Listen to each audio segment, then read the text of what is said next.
சத்தியம் வென்றிடுவோம். சக்தியையும் பக்தியையும் ஜென்மத்தின் முக்தியையும் அகிலம் போற்றிடும் அற்புத காவியம். கிருஷ்ணனின் மகிமையும் கீதையின் பெருமையும் ஒன்றாக சங்கமிக்கும் புண்ணிய காவியம் மகாபாரதம்.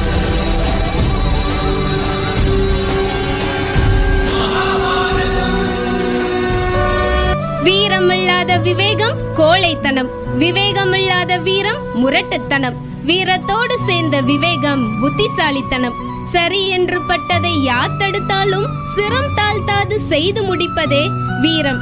அதை சரியாக கண்ட வீர மாத்தாண்டனின் புரட்சி கதை. இக்கதையின் நாயகன் நம் வீரன் அர்ஜுனன், சுபத்திரையின் ஒரே ஒரு வீர புதல்வன். சுபத்திரை கிருஷ்ணனின் தங்கை. அவள் கருவுற்று இருக்கும் பொழுது தனது அண்ணனான கிருஷ்ணனிடம் கதை சொல்ல கேட்டுக்கொண்டிருந்தாள். அப்பொழுது அவர் சக்கரவியூகம் எப்படி அமைப்பது என்று கூறிவிட்டார். ஆனால் அதிலிருந்து எப்படி வெளிவருவது என்றும் அதை எப்படி கலைப்பது என்றும் கூறவில்லை. காலங்கள் நகர்ந்தது. நம் வீரன் பிறந்தான். அவனுக்கு அபிமன்யு என்று பெயர் சூட்டினார்கள். பல போர் வித்தைகளை கற்றுக் கொடுத்து மாவீரனாக தேற்றி அகிலம் போற்றும் வீரனாக மாறிவிட்டான் அபிமன்யு. 16 வயது இளைஞன் அபிமன்யு விராட நாட்டு இளவரசியின் மீது காதல் வயப்பட இதை அறிந்த கிருஷ்ணன் அர்ஜுனனிடம் கூறி இருவருக்கும் மனம் முடித்தனர். திருமணம் முடிந்த சில நாட்களில் போருக்கான நாள் வருகிறது. இதோ தொடர்கிறது மகாபாரத யுத்தம்.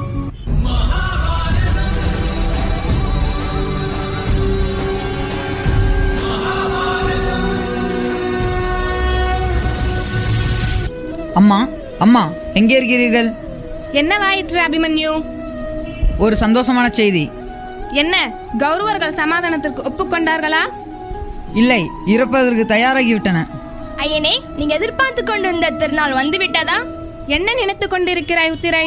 இல்லை அத்தை, உங்க மகன் எப்பொழுதும் இந்த நாளை பற்றி தான் பேசிக் கொண்டிருக்கிறார். அவரின் உயிருக்கு மேலாக பாண்டவன் கௌரவத்தை நினைக்கிறார். அதற்குத்தான் அபிமன்யுவின் அப்பாவும் பெரியப்பாக்களும் சித்தப்பாக்களும் உள்ளனர். அவர்கள் பார்த்துக் கொள்வார்கள். நீ யுத்த களத்திற்கு போக வேண்டாம் அபிமன்யு. இல்லை அம்மா, என்னை தடுக்காதீர்கள். என்னை மகிழுடன் யுத்த களத்திற்கு அனுப்பி வைங்கள்.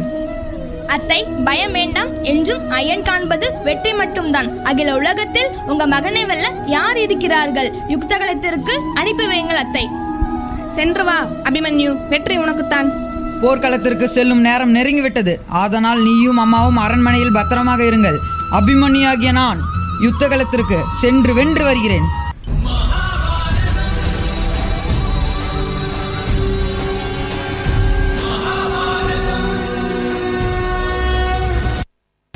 வீரர்களே, அபிமன்யு மட்டும்தான் போரிடப் போகிறான். இதுதான் சரியான தருணம். அவன் சக்கரவியூகத்தில் உள்ளே வந்ததும் அனைவரும் அவனை சுற்றி வளையுங்கள். அப்படியே ஆகட்டும் துரியோதனா.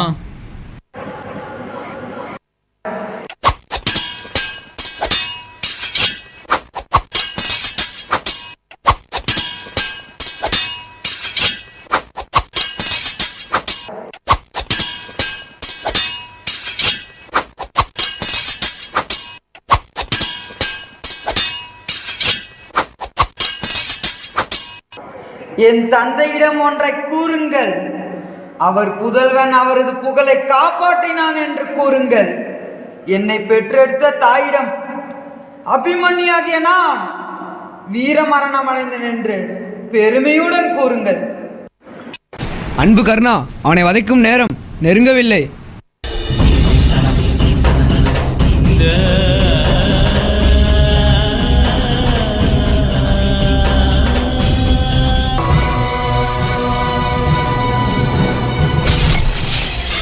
நேரம் நெருங்கிவிட்டது வீரனே. நீ சொர்க்கத்தை அடைய வேண்டிய நேரம் நெருங்கிவிட்டது. அகிலத்தில் தலை சிறந்த வீரன் என்ற பெருமை எனக்கோ அர்ஜுனனுக்கோ கிடைக்கப் போவதில்லை. அதை பெறுபவன் நீ ஒருவனே ஆவாய் வீரனே. உன்னை எண்ணி பெருமை கொள்கிறேன்.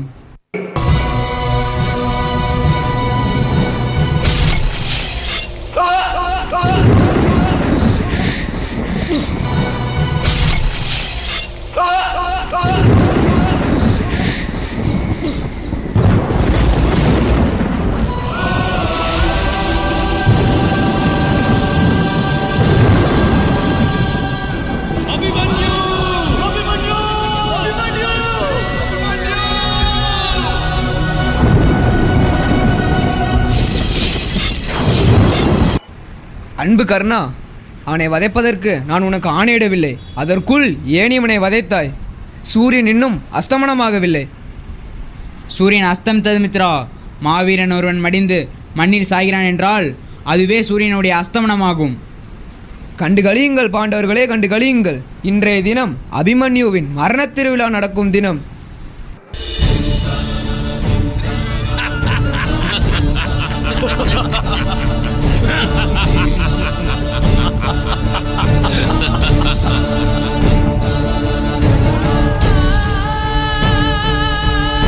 வாருங்கள், புறப்படுவோம்.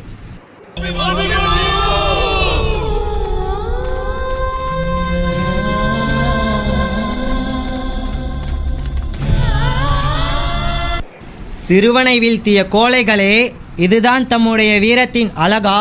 இதுதான் தம்முடைய யுக்த கலையா? 6 வீரர்கள் ஒன்றாய் இணைந்து எங்கள் 6 உயிர் அபிமன்யை வதைத்தீர்கள். அபிமன்யு, அபிமன்யு, நகுலா, சகாதேவா, அஸ்திரங்களை கொண்டு வாருங்கள். என் உயிரை எடுத்துக்கொண்டு அபிமன்யுவை காப்பாற்றுங்கள். விரைந்து செல்லுங்கள்.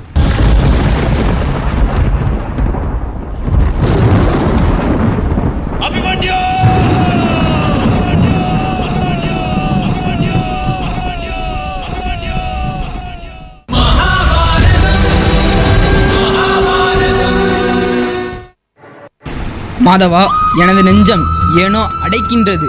இனம் புரியாத கவலை. எனது இந்த துக்கத்திற்கு காரணம் என்ன மாதவா? யுத்தம் ஒன்று மூணுமானால் வேதனைகள் வந்து சொல்லும். யுத்தத்தில் பங்கேற்பவனுக்கு மனதைரியம் வேண்டும். உன்னுடைய நம்பிக்கையை கைவிடாதே பார்த்தா.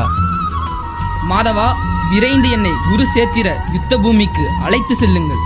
விரைவாக செல்லுங்கள். அர்ஜுனன் வருவதற்குள் யுத்த களத்தில் மாண்டு கடக்கும் அபிமன்யுவிற்கு கிருஷ்ணர் ஆகிய நான் உயிர்ப்பிக்கிறேன்.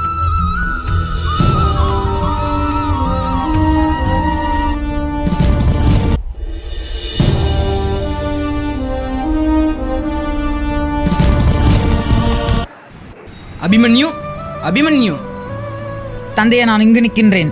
ஏன் இங்கு தனித்து நிற்கின்றாய்? உங்கள் வருவையினை தான் காத்திருக்கிறேன். உங்களின் பாராட்டுகள் பெறுவதற்குதான். உன்னை பாராட்ட வேண்டுமோ அபிமன்யு? நித்திரியிலும் உன்னை நான் பாராட்ட தவறியதில்லை.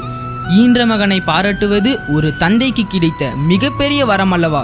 கூடாரம் சென்று உன்னை பாராட்டும் வேலையை அமர தொடங்குவோம். வா.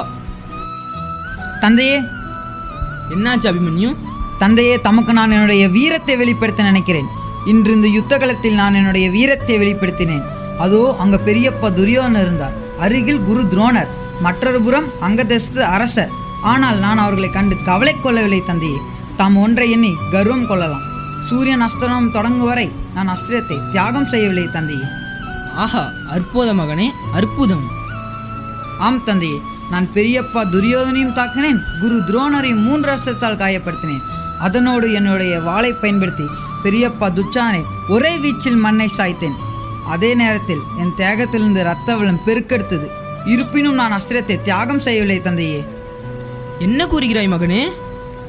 ஆம் தந்தையே, தமது புத்திரனிடம் தாம் கர்வம் கொள்ளலாம். பெரியப்பா துரியோதனன் 2 கண்களையும் நான் மரண பயத்தை நின்று நான் கண்டேன். ஆனால் என்னை சதி செய்து தாக்கத் துவங்கினர். அபிமன்யு, ஏன் உன் உடம்பிலிருந்து குருதி வலிகிறது? வா, கூடாரம் செல்வோம். அங்கு நகுலன் மற்றும் சகாதேவன் திவ்ய சாஸ்திரங்கள் கொண்டு உன்னை குணப்படுத்துவார்கள். வா அபிமன்யு, வா. நான் ஏன் கூடாரம் வர வேண்டும்? குருதி பொங்கும் இந்த யுத்த களத்தில் பெருமை பெற்றேன். நான் அடிந்தாலும் இந்த யுத்த களத்தில் உங்கள் வீரத்தை காண்பேன். என்னை அவமதித்த அனைவரையும் இந்த யுத்த களத்தில் நீங்கள் பழி தீர்ப்பீர்கள். அதை கண்டு நான் ஆனந்தமடைவேன் தந்தையே, ஆனந்தமடைவேன். தம்மை வஞ்சித்த பகைவரை தாம் தண்டிக்க வேண்டும். இனி நித்தம் தங்களது வீரத்தை காண காத்திருப்பேன்.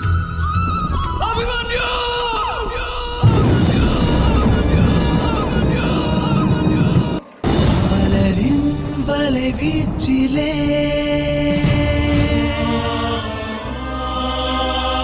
பாலகன் நிலையானதே.